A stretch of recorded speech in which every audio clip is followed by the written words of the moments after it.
This is our fifth and hopefully final video in our lesson on angle theorems. So we've done some vocabulary, we looked at 5 different angle theorems, and now we've been practicing how to use them on a question where all the theorems are mixed together. So we did our first 2 examples and we are down to our very last one, but I'm limited in how long my videos can be when I post them on YouTube, so I didn't have enough time to do this in the last video. So this is our final example. I'm looking at my diagram. I see that I have 3 lines, 1 angle, and 3 letters that are marked that we would like to find. And I also see these arrows that show me that I have parallel lines. So a suggestion that I would make to you is that when you're working with parallel lines, it does help if you can orient them so that they are parallel to the horizontal, right? It just makes it easier to see the patterns than if they're upside down or anything like that. So I like to have them so that they are horizontal. I find it a little easier to see the patterns. So I guess we'll try starting with X and we'll see where that takes us. So I am going to highlight over X. So this is angle X, and this is the angle I know in the question, right? So this one is X and this one is 135.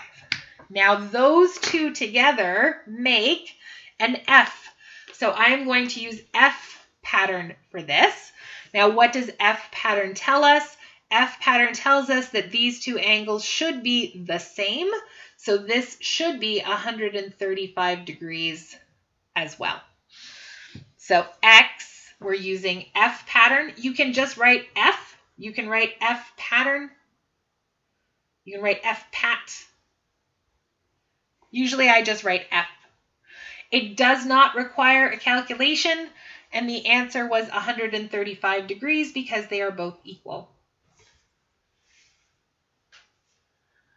Well, that's a good start. I also like to mark it on the picture because it might help me find another angle. Okay. Up next, I have angle Y, and there is more than one way to find angle Y.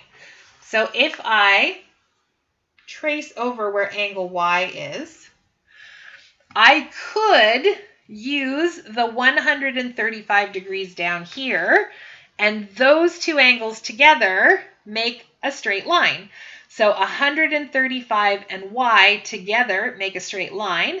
So I could use supplementary angles, or SAT, to say that these 2 angles they add to a straight line, or 180 degrees. The other option I have is to try to use a parallel line pattern. I see that this is Y. This angle here of X I know is 135 degrees, and together they make a C.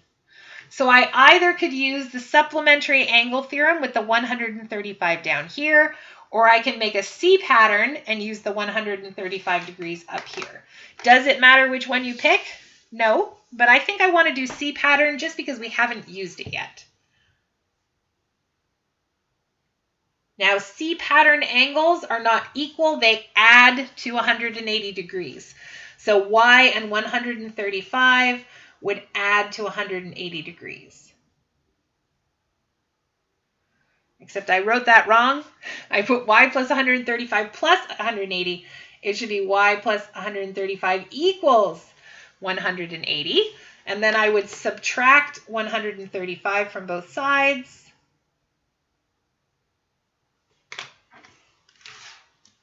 And then 180, take away 135 is 45 degrees. So Y equals 45, and then in the box at the end, I will write 45 degrees. I will also label that on my picture because it might be helpful. All right, so we have X, we have Y. The last one we need to figure out is Z. Now to do Z, it won't be a surprise that we have options, right? There is more than one way to find Z.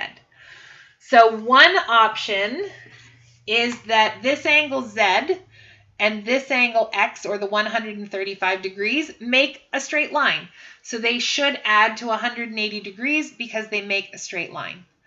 The other option is to try to use a parallel line pattern. So if I traced over Z, and I've run out of colors, let's try this one. If I trace over Z, right, this angle down here, angle Y together, they would make a Z pattern. So Z makes a Z, imagine that. And in Z pattern, these two angles should be equal. So option number 1, use the straight line, they add to 180, or it makes a Z pattern, which does not require any calculation.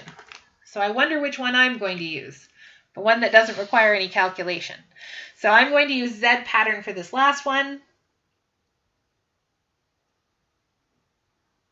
And I'm going to say that Z is 45 degrees.